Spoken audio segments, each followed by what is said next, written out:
Oh ja. Tanna balenge sigdwe. Can you all hear me?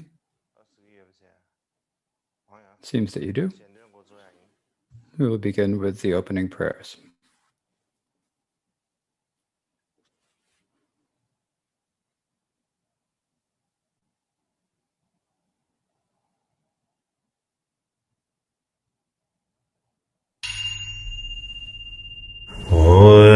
Dame dembe de bagayin ba chungling wenye ne brase jene yanda sula nye be du shu jin ten la nye bra zo dir so ande che dan ra ji ga na ma de che dan na dan be che so je ba na Vindra Shiri Gyuba Nisi Tun San Li Shi Domdir Suwandi Didan Dingi Duma Tamji Pa Yung Singi Shili Chungsin Tongmi Meba Kongbi Pishon Tebi Pari Sendir Suwandi Sendi Chanjuru Nyimbi Webe Si Samin Brayni Neradoti Chelo Seba Chevi Namdaraji Kumi Chemba Dendir Sovandi Chambe Loji Niji Donshu Tanjawa Meba Engi Jonambrata Tunge Gyudan Chela Gyoshi Mida Ngebra Sindri Sova Nyemo Nyelo Giji Medon Shi Kati Shaya Nyibu Chelenchi Kewe Nganzu Sambo Medon Vi Shinyi Penze Gandri Sovan So Zora Dena Nyamjani Shiraki Shiro Jesu Jubra Misheba Ngedin Tambra Jeti Soha Chimbra Chala Zishi Jiji Loi Mena Daba Nanji Sanjirani Gela Jove Lodri Givedi Nyosong Ora Zedi Soha Tedra Yendi Jilege Gandu Yendi Jibinga Chashi Jibi Lusin Tende Bagama Baye Gomba Zonji Sho Hu Sangye Jedan Soye Shonama Lo Chencho Bandu Dani Yesus Tage Junye Gibe Sanama Ye Rola Ben Sangye Rubra Jo Sangye Jedan Soye Shonama Chencho Bandu Dani Yesus Tage Junye Gibe Sanama Ye Rola Ben Sangye Rubra Jo Sangye Jedan Soye Shonama Chancho Bado Dane Gyozo Dagi Jingi Gibe Sanama Ge Rola Ben Sangye Robra Jo Chanse Wanan Chiji Shaba Jiso Yera Guji Sewa Gewa Jose Dagi Jizaba Tamje Dang Chanju Jemo Sashi Buji Joji Medo Rira Venishi Ninde Gemba Sangye Shindo Midi Buai Droge Nanda Jinla Jebra Jo Senje Namye Samba Loye Jera Jida Shizhon de mon de baye chege golo golo so.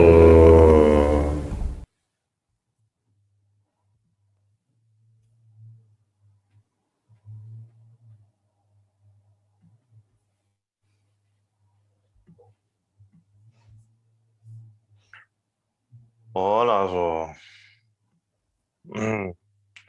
다 사미 생도와. You can all hear me, right?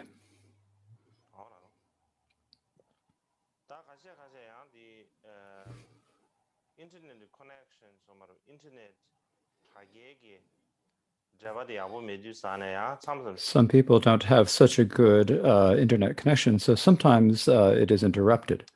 제자 이상 뒤름들이야 가게게 사람들 야보시다 메비네야 띠깡에 And so in these days, if you don't have a good internet connection, it can be difficult, right? 다 포모들이야 So to begin, 공부하게 캠프계획 신년 남바당 대신도 I would like to wish all the teachers and kempos from the monasteries, the teachers, and particularly all the nuns from the Shedras, all the monks, and all the Dharma friends who are watching over the internet. So tashidele.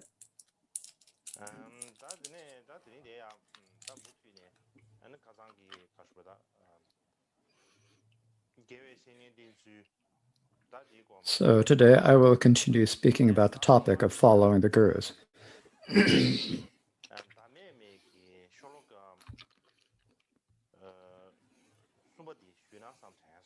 So I thought that maybe I should start by speaking about the third stanza of the praise he searched thoroughly.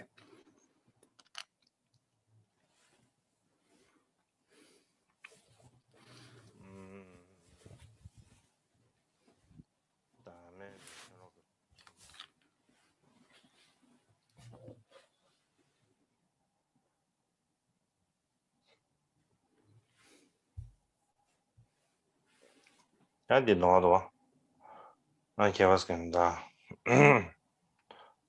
슈다도 아노스케마죠. 어다 제가 남의 메기 얘는 슐로가 숨버디. So the third stanza of the praise he searched thoroughly, in terms of the outline or the topic, as described in Shama Kuncha Yenlak's annotations to the praise, it's called "How He Followed the Guru." And to read the root verses, it says, "When he realized that all wishes for here and the everlasting come from the holder of all, the spiritual friend, irreversible longing swelled to perfection. His faith became transcendent. To him I pray." To give the main point of these teachings, the spiritual friend is the principle or the foundation of the entire path. And so following an authentic guru is like the life force for all of us who practice the Dharma. And so it is very important for us to follow an authentic spiritual friend. Now, as I mentioned the other day,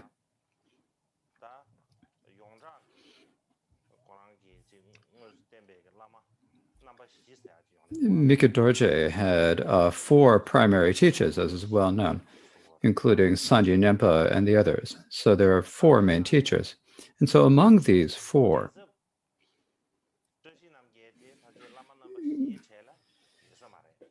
Gyatso Tashinanja is probably not included as one of these 4 main teachers. However, as I mentioned the other day, Gyatso Rinpoche showed great kindness to Mikha Dorje. He first recognized him as the one who recognized Mikha Dorje as the Karmapa and enthroned him was Gyatso Tashinanja.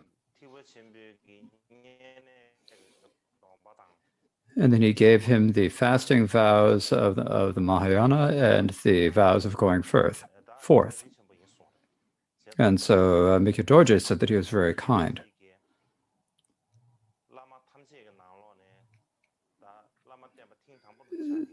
So he was the first of all the lamas that Mikha Dorje followed in his lifetime. So now I'd like to show a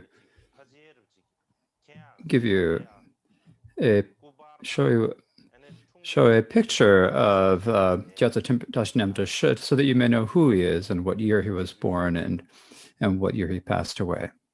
So I'm showing you this now. If you look at this, this is an old tanka, an old painting that is kept in the ladrang of Gyatso Rinpoche. It was probably painted during the time of the sixth Gyaltsab, sixth Gyaltsab. So during the time of the 10th, the latter part of the life of the 10th Karmapa and the early part of the life of the 11th. So here in this picture, it says he had hair, right? So as when Mikyo Dorje first met, has long hair. And so just as Mikyo Dorje said when he first met Tashi Namgyal, now you didn't used to have long hair and now you do. And Mikyo Dorje also said that he also had somewhat not the best conduct. And so here, if we look at this picture, we can see this clearly. Now, the year that he was born in is 1487. And the year he passed away was 1515. So he only lived to the age of 29.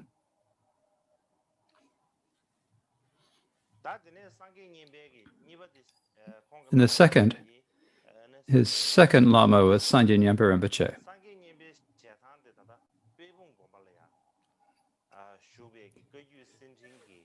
And this is a tanka from the Golden Garland of the Kaju, the Papa Monastery. It's one of 40 tankas. So he was born somewhere around 1450. Now it's difficult to tell. We still need to research this. The year he passed away was 1525. So he must have lived to about 65. Now I'm not certain. He lived into his 60s at any rate, according to the histories.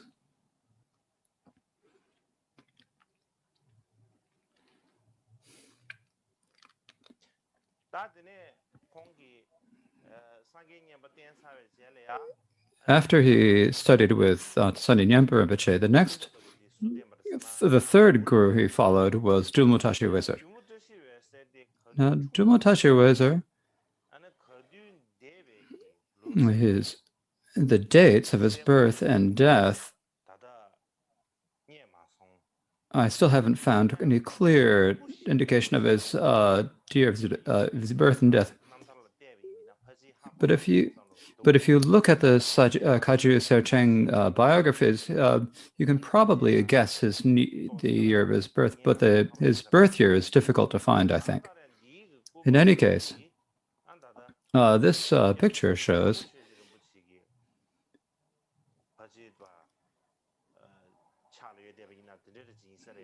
is probably one in the collection of Dulmo Chuje Rinpoche. And so this is so the first time that I've actually seen this picture. So this is Dulmo Tashi Wezar. If you wonder what he looked like, then he probably looked something like this.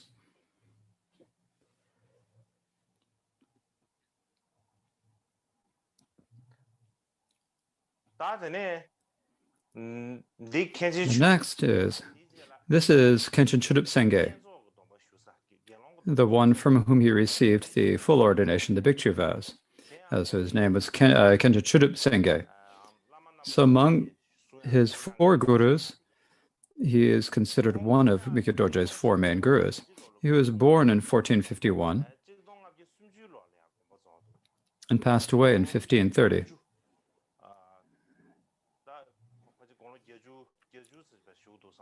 So he probably lived around 80 years. This tanka comes from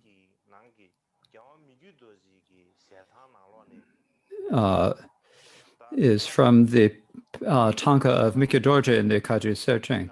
On either side, there are several different lamas are painted there, and so I have enlarged the image of Chudup Sengye from that tanka.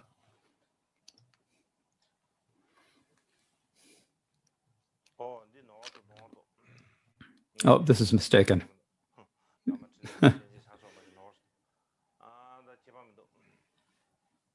And so this made a mistake here with Karma Trinapa. So Karma Trinapa. So this is, I've got the wrong picture. I got too much in a rush, so I put the history of Penja Shatrapa. So tomorrow I'll put the right picture of Karma Trinapa. I'll show you the correct picture of Karma Trinapa, so excuse me on that one. But in any case, Karma Trinapa was born in 1456. And he passed away in 1513. Excuse me, 1531. But that is not the right picture. That is Penjan Shachok's picture.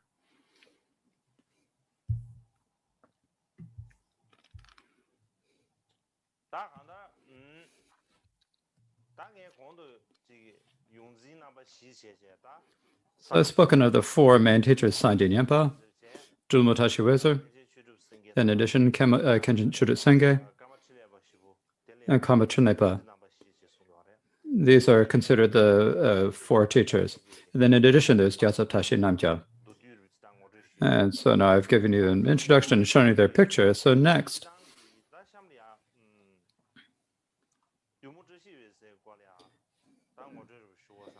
I would like to give an introduction to Dulmo Tashi Wezer. So when I gave the introduction to Sangye Nyempa from Rinpoche, when Sangye Nyempa passed away,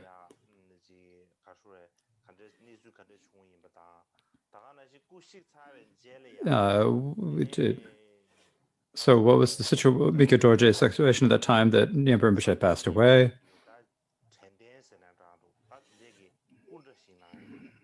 And then after that, Mikyo Dorje built a statue, a memorial statue of Sangye Nyempa Rinpoche. And there are many signs that of it being blessed. So later, that sutra was later brought to its Supa monastery, and this is called the space statue, the Ngku Barnangwa. So this is it's one of the main statues at Supa monastery. It's statues of Sangye of Supa monastery. So generally, normally when the remains of someone are brought up to the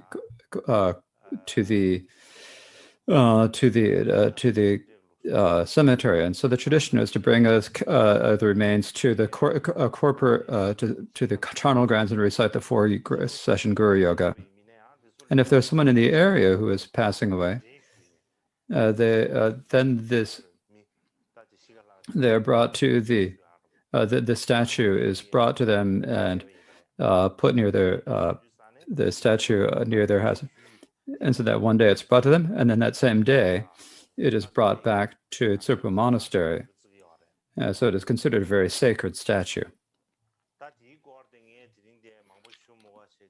And so I'm not going to speak so much about it right now, but I thought if I have time, I think I'll speak about it again later. So next, I'd like to speak about another of Mikyo Dorje's 4 main teachers, Dulmo Tashi Wezer. So he was a direct disciple of the 7th Karmapa Chödrön Gyatso. In addition, he was respected as being very venerable in U Tsang and Kam. So he was considered someone who kept his vows very purely. He first studied at Ganden, at Ryogeden or Ganden Monastery, one of the 3 great Geluk monasteries. He studied there first, and then he went to see the 7th Karmapa and studied many texts with him. But he didn't merely study and listen, he also spent a long time practicing in isolated mountain retreats. He gave up all thoughts of any self-interest or the 8th worldly concerns, and trained himself thoroughly in cherishing others more than himself. After Gyatso Rinpoche and Sangye Nyempa Rinpoche, he is the 3rd guru whom Mikyo Dorje followed. So these days in Tibet, when we consider the most important Kagyu Lamas, we consider Dulmo Chöje And so he lives in a region of Yushu. So when you think about one of about his previous incarnations, then they consider Dulmotashi Uezu to be one of his previous incarnations. Now, the place that Dulmotashi Uezu was born was in Jitu, which is in the area of Jituzong in Yushu, I believe. Now, that area, there are three ruling families. Like there are three lords. They were called the Chap Dulmo. So these are the three primary ones. And he was born as the son of the Dulmo Lord. And so for that is the reason why he's called Dulmotashi Uezu. Now, there are different names given for his clan. Most of the documents from the time of Mikyo Dorje spelled and called on, they call his name Du, so the same name as the word for the spelling. Now, later, the Dulmo, so now there's an L to the end, so it's spelled Dulmo. So people probably thought that Dumo was probably not so, that it sounded too much like the name for a demon. But in the old days, it was Dumo itself. But it's the name of the clan of the ruling family. Now, we don't know the year that he was born, and I haven't found it clearly indicated anywhere. Because there's no liberation story of Tashi Uezu. There is one in the Golden Garland of Kaju biographies, and also in the Feast of Scholars by Pao Tzu-Kone. There is no separate biography of him, so it's difficult. So I've not been able to find his birth year. But when he was young, he met the seventh Karmapa Chodajatsu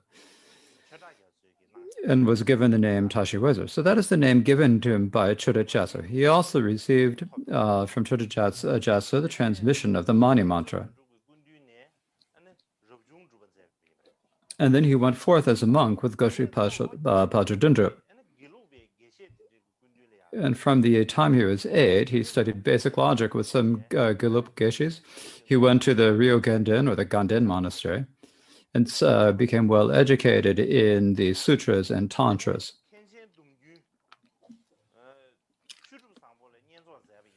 Then he took full ordination with Chudup Sangpo and the Kenshin Shakyushi. So I'm wondering. So it's not clear who it is. So I'm wondering if it might be the one from whom Mikyo Dorje also took his vows. I can't say certainly, categorically, that he is.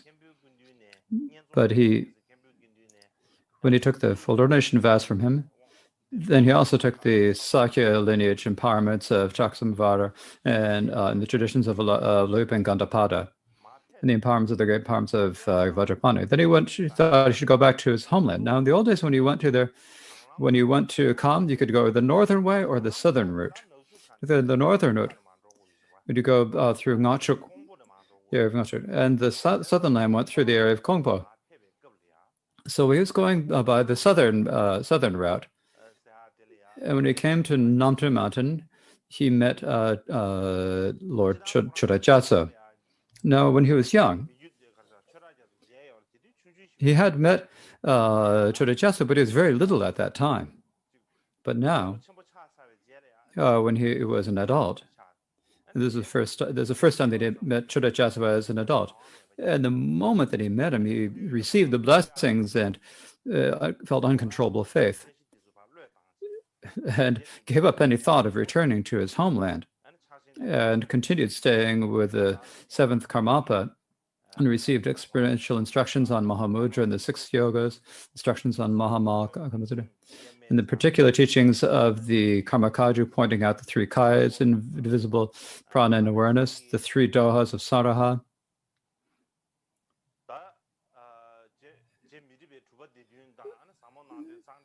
Also, the teachings on the principle, profound inner principles, and in many other texts, in particular the 3 worlds, the seventh Karmapa's own commentary on the Prajnaparamita. Now, this is not a complete commentary. It goes up through the section on bodhicitta. Now, what the Dakaramba Chugya Temple, Daparamba Chugya Temple wrote about this. He is the one who was the scribe when Chudajasa wrote what he said at that time is, if there had been a scribe such as me, then Chudajasa would have been able to write his entire commentary on Prajnaparamita. In any case, he only wrote a portion. Basically, he only wrote up as far as the section on bodhicitta. But in actuality,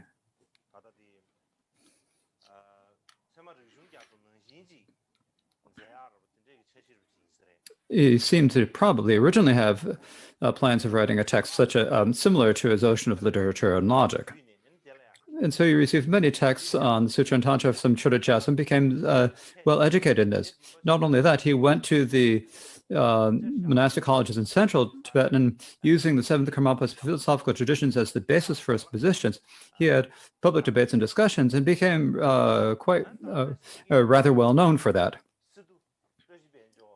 And that also at that time, there was a Siddhatashi Paljora. And from him, he received the 5 sets of 5 deities of Dusum Khyentse and the cycles on Bernak Chen. He primarily practiced with full concentration in mountain retreats and developed great qualities of abandonment and realization. He is also said to have visions of many Idam deities. Now, when you talk about the 5 sets of 5 deities, it's something that we actually have to know very well. I listed this the other day when I spoke about Dusum Khyentse. I said that one of his main activities was founding the 3 main seats of the Khmer Kagyu, and one of these was also was the 5 sets of 5 deities of Dusum Khyentse. These are his own particular 5 sets of 5 deities. So that in the biography of Chujang Rinpoche, he said that when he went to Litang,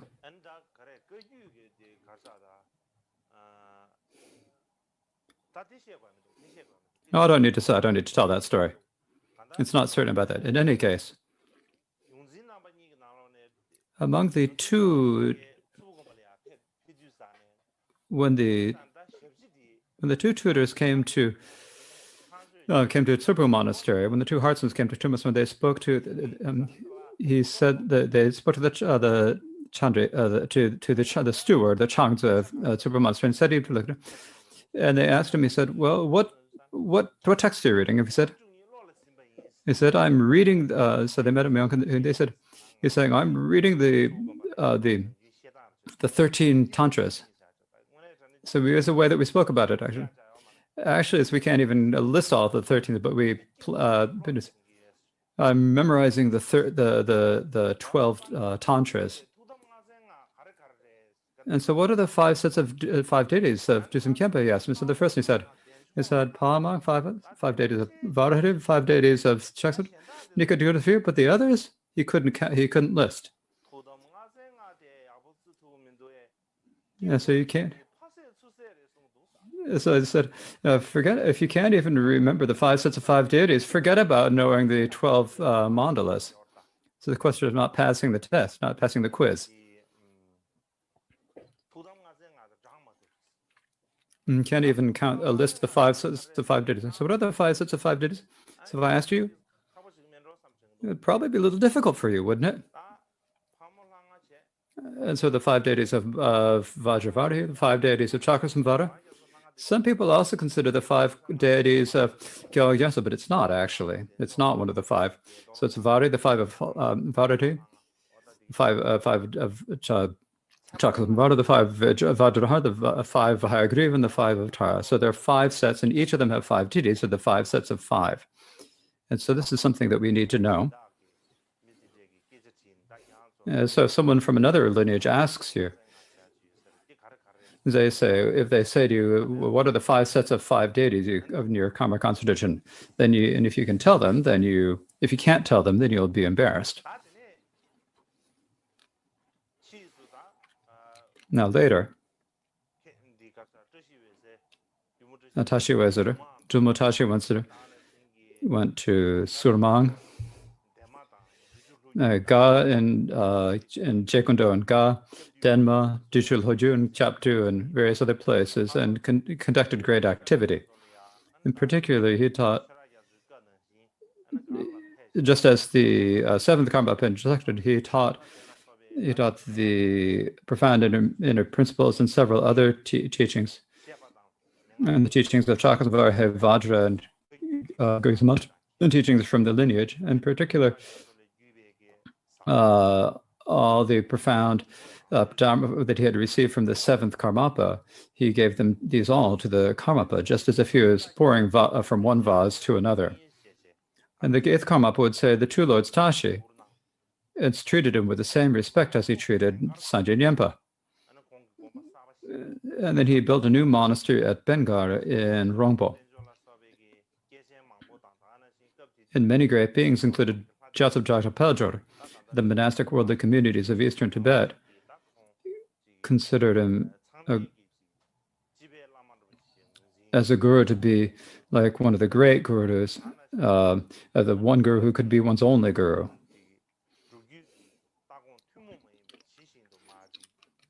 And he was also who could teach others the particular view and enter the practice lineage just as it was. So that is a brief introduction to the life of Julmo Tashi Wezer. Now, so when I first met Mikyo Dorje, what was the way that he met him? When Mikyo Dorje was 8 years old,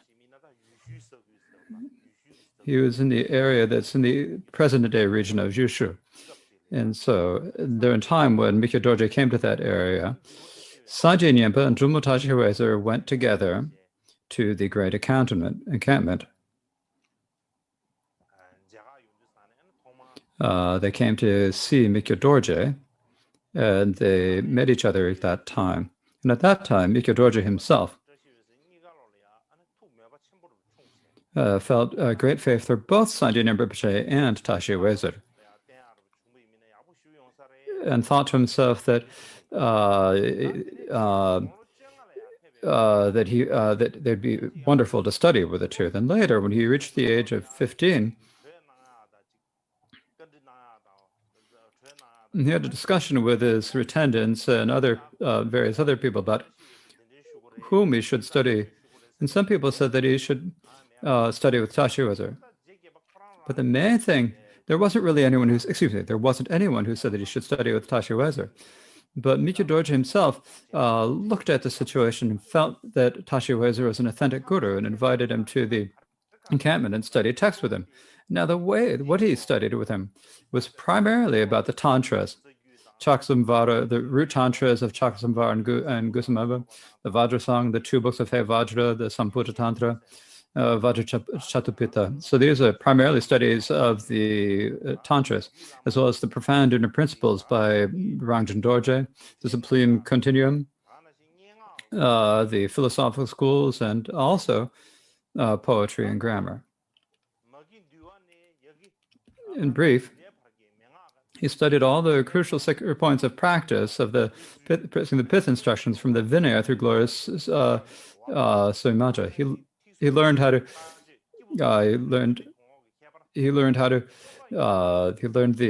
How to practice listening, contemplation, and meditation, how to engage in explaining, debating, and writing, and the general and specific understanding of the Dharma, the view and conduct of each of the three vehicles, the stages of the path of the three individuals. And so basically he said that is gaining complete knowledge of the internet, of the complete teachings, is because of meeting Lord Tashi Wezer. As Mikyo Dorje himself said, by the power of this master's examples and blessings, I was enthralled by the three baskets, sutras, tantras, and their commentaries, the major and minor areas of knowledge for determining them, and the subtlest of terminology. I gained interest in the liberation stories of the Bhagavan Buddha, the Bodhisattvas, and their students. I felt the joy of amazement at the deeds of the Dharma King, ministers and translators and panditas, and unbearable devotion for the root and lineage gurus. The armor for holding, practicing, and preserving and spreading the teachings, the a conclusion, the practice for caring for those who seek for oblivion, and the methods for to attain beings for the divinity age, and the unconsumed metal eye, for which should be done should not be given up. And in brief, my great hunger for the essence, for the nectar, the teachings and blessings that are listening to this Guru caring for him. So basically, his understanding of the teaching in general, in particular, his understanding of the stories, his understanding, his interest in the liberation stories, and his great interest in the way that the Dharma King and the ministers and translators of the past had acted, and so basically developing devotion and developing a good understanding is because of the kindness of his guru. He says, in particular, one thing that he felt differently for Tashi Wezer is Tashi was very simple. He had extremely great compassion. And so when anyone else showed a physical or verbal expression due to the afflictions, such as an expression of temper, of hatred, or of desire, then just naturally or automatically Tashi Wezer felt unbearable great compassion. And now when Mika Dorje said that, he thought to himself, Noble Avalokiteshvara must be just like this, and he felt great faith in him. Now, Tashi Wezer himself was also delighted by Mikyo Dorje's pure intentions, and the joyful strength of his and enthusiasm of diligence when studying the texts, and the engagement of his intelligence when his great intelligence and great progeny when he was examining the texts. He was extremely happy to see this, as he said. So if we extrapolate from His Holiness's present intentions and his actions and knowledge, I think that in the future your Holiness, will become an omniscient master in this Lord of Snow. And so this is one thing that what he said. And so what other students said is that later, Mikyo Dorje said that Mikyo Dorje would later become greatly renowned as a scholar of the Sutra and Tantras. They said this is considered like this is considered a prophecy of this happening. And so this is Mikyo Dorje was still very young at that point.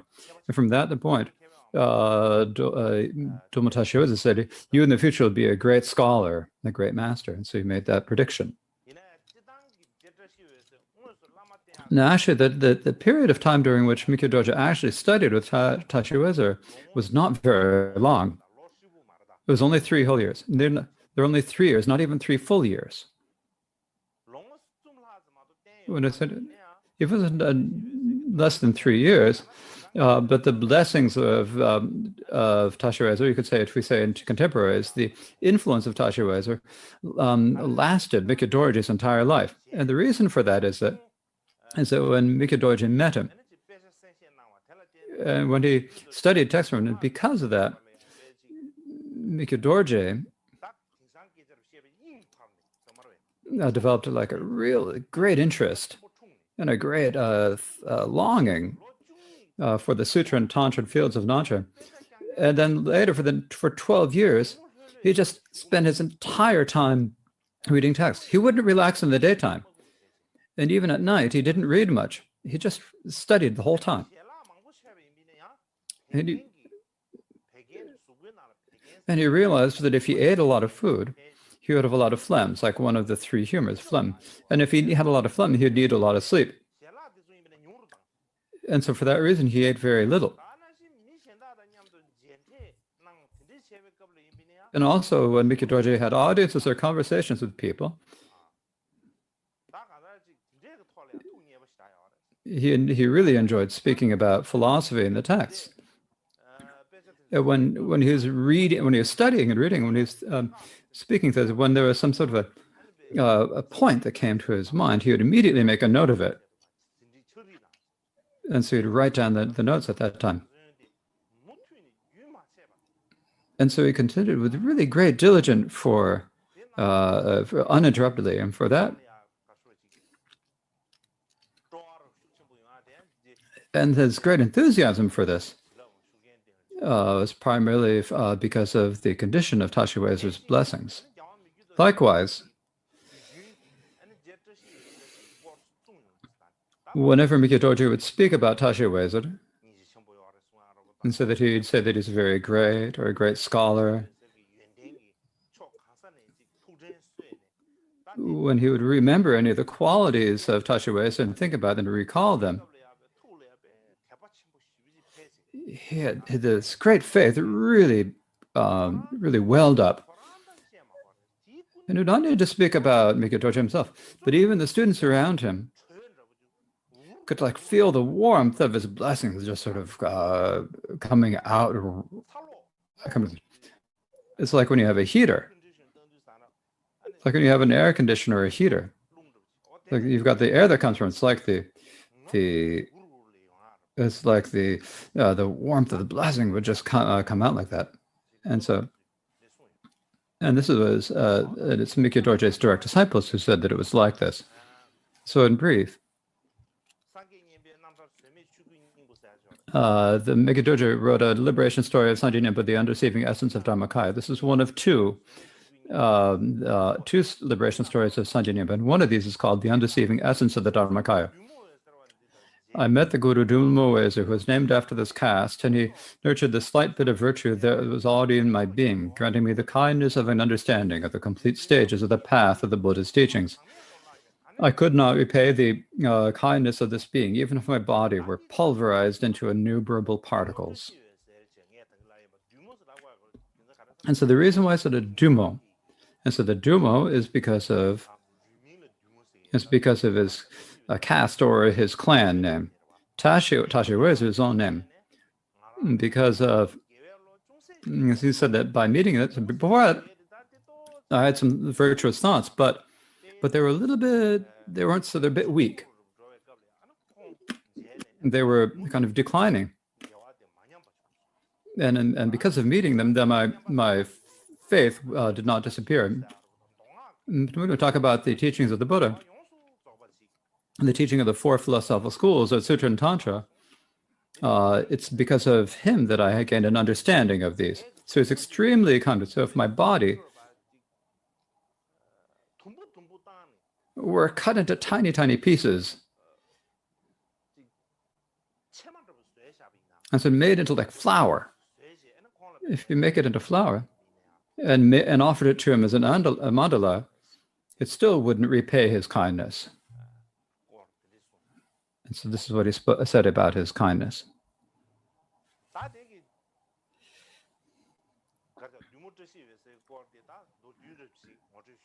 So that was a brief introduction to Drulmo Tashi Wezar. And so after this,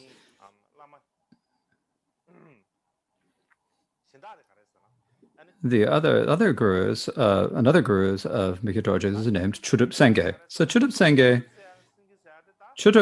the name Chudup Senge,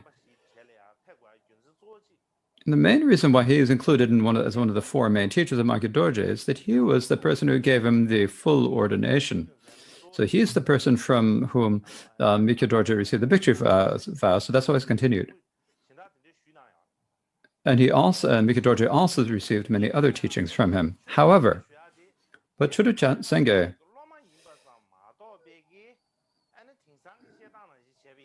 was just a mere student of Kagyu, but he wasn't necessarily. These days we talk about which lineage, and so he was not in the Kagyu lineage. In old days, it would be difficult to say which lineage you're in, because if you look at them, because the lamas of the past, they'd listen to the teachings from all of the different lineages, the Sakya, Gelo, Karma, Kagyu, and and so they had the lineages of all of these different lineages. So what lineage were they from? It's difficult to say. So later, it became easier to say which Dharma lineage you're in, because later you'd only study the teachings from your own lineage, and so it's easy to say that you're Kagyu. But in the old days, it was not like that. Most of the well-learned and accomplished masters studied all of the teachings of all the different lineages, and they considered this very good. And they said that this is like the complete teachings, and they praised doing this for that reason.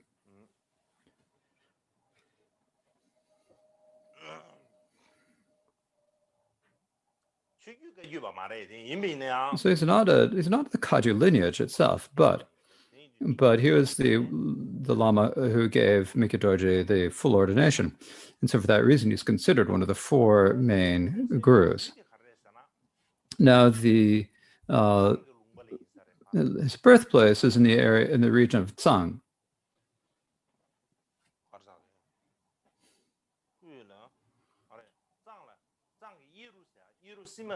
There's a place called Yerusima in Tsang. And his father's called Rakye, and his mother was named Losakyi, and was born in 1451. When he was a child, he was called Seruicha. At the age of 5,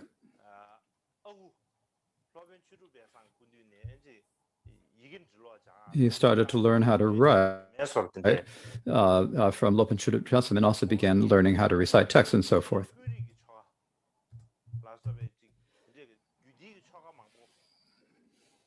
From the age of 8, he had studied many tantras, including Hayagriva and Vairocana Sarvavid, and so he learned them well.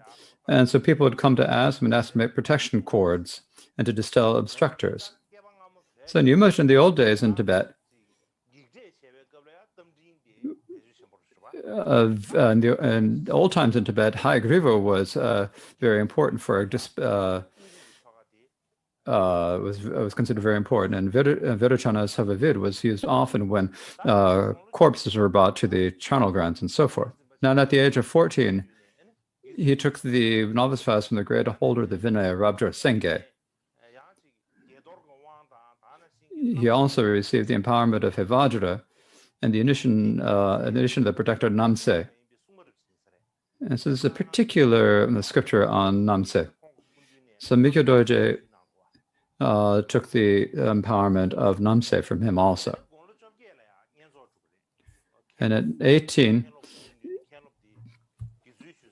he took the 18 in the from the same Kempo and the Sangha. There's also in the presence of a Sangha. And after he had taken full ordination, if he even had the smallest of downfalls,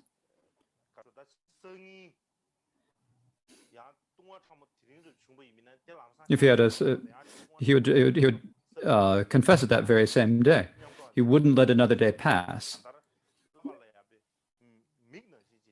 And so he cherished the precepts just like his eyes. And so he was considered like the crown jewel among all the upholders of the Vinaya, they say. And from his Kempo, he studied many Dharma teachings on Sutra and Tantra. In particular, he studied many instructions and transmissions from Tantong Gyalpa, who was very well known in Tibet at the time, and other masters. Now, at the age of 20, he went to Palden Sangpur. Sangpur is someone who should know. Sangpur?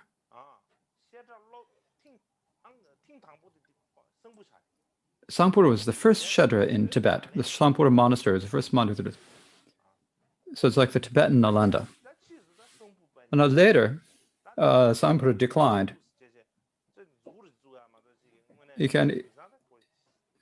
There's nothing, you can just sort of point out where it was, but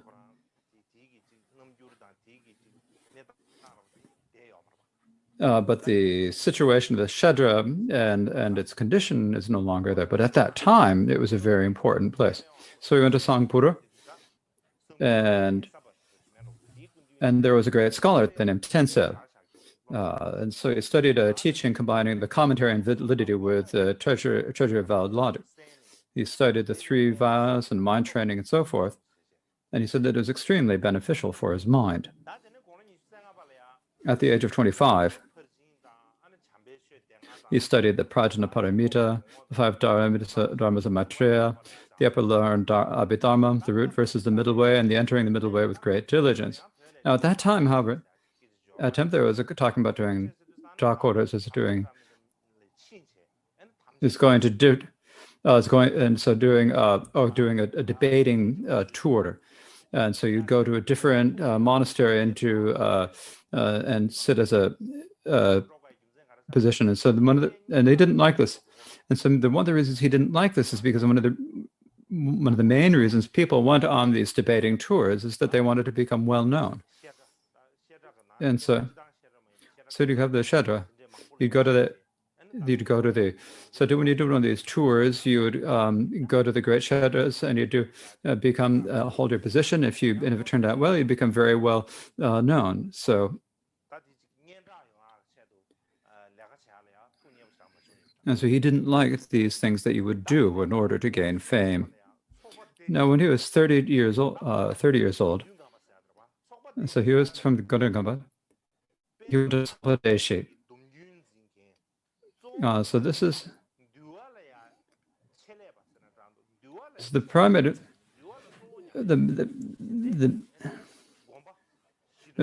He went to there are four main monasteries where you primarily practice the teaching of the Vinaya, where you primarily practice the Vinaya itself. Now later, when there's the war of the Mongol wars and the detailed practices of the Vinaya that had flourished in these monasteries then later declined. And the reason I say this is at the time of Siddhartha Jr., he went on a pilgrimage, and he went to these four monasteries. When he got to Tsopa Drunkar, and now the monastery had been distributed. But when he got to that, when he got there at the Tsopa Deshi, in the past they had been a very detailed practice of the Vinaya, but they had all declined by that time. And he also went to the Patu Lord of Patu, and this meant that Kungalepa invited the Sangha from all of these four Vinaya monasteries, and they held the Yarne or Varsha retreat, the rains retreat. And 100,000 monks from gathered here. And in the middle of this, he gave a discourse about something. It's similar to what we do at during the Yarne. And so everyone said that he did very well at this. Now, after that, in the region of Wu, there was a war started, and he got very despaired about that, and he thought, I should engage in meditation practice.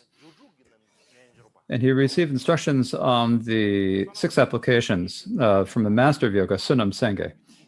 And so he received instructions on these 6 applications. And he received the scriptural and logical basis for us on the Shentong view. And so Mikya Dorje, when we look at Mikya Dorje's commentary, when we look at the ornament of clear realizations, and so if we look at it in one perspective, it would be called the true imagist, the false imagist school. In others, we can talk about the Shentong school. The major reason they wrote this is that the person who asked me to teach this was this Khenpo, the Yenzom, the Churup Sangye himself. And so for that reason, he wrote his commentary on the ornament of clear realization from the perspective of the Shentong tradition. But in any case, when Churup Sangye developed the Shentong view, he said what he said before. He said that prior to that, it was like he was looking at the meaning of the scriptures with closed eyes at night. But after that, it was looking at them with open eyes in daylight. And so basically saying that he really could understand the meaning of the scriptures well at that point. Then after that, he thought he should go to some violent practice and go to a solitary place. But in the past, he had received the the Red Spear Vaishnavan empowerment from Khenchen Shogye Wanchuk. And at that point, the Khenchen had said that you have to oversee the Tsokte Gendungang Monastery, and made him make the promise to oversee that. And he realized he could not break his promise. And so he started as the discipline master and eventually became the abbot of the Gendurgan monastery. And so he spent his whole life as a leader, both spiritually and politically, at Sokte Monastery, Gendurgan. And then so when we talk about the two places from Kunga Namgyal, we talk about two of the great masters, Ngorda and Zong. So Zongba, it means the he followed his gurus Shama Chura Gyatso, the fourth Shama Chenga Chura, Lingme Pandita, Shalulo Chen, and Genyupa, and others, and studied many sutras and tantras and fields of knowledge. But I don't need to go into detail on that. Now, in terms of how he conducted his activity, when he was 25 years old, at Palden Sampo, that great shutter that he mentioned, he wrote a supplementary text on the project. Now, a supplementary text means, what this means is, it's not the main text that would be taught in a class, but it'd be but is it on the side? You'd have a trader, then someone, and then you'd have review sessions where places where students could ask questions and so forth, and so it's used for those. So it's a supplement to that. At the age of 25.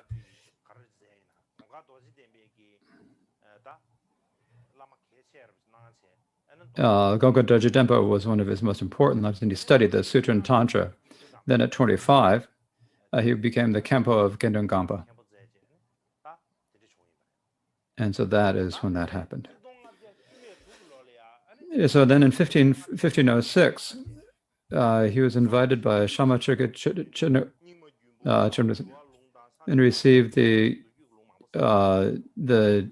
complete Nyingma Tantras and so forth, in parts of the ocean of the Dakinis and so forth. And at that time, there was also Chaklo Tsawa, and there are many Denzatel and Artang, the campus of Nining and so forth. There are many students with whom he made Dharma connections. And then after that, Mikyo Dorje invited him, and he went to Kongpo and gave him the full ordination. After he'd given them benediction, Mikyo Dorje said, "Please stay for a while." But he said that the climate didn't suit him, the weather didn't do well, and there's a lord of Yargyap, so one of many lords in central Tibet, and he'd made a promise to visit Yargyap. So he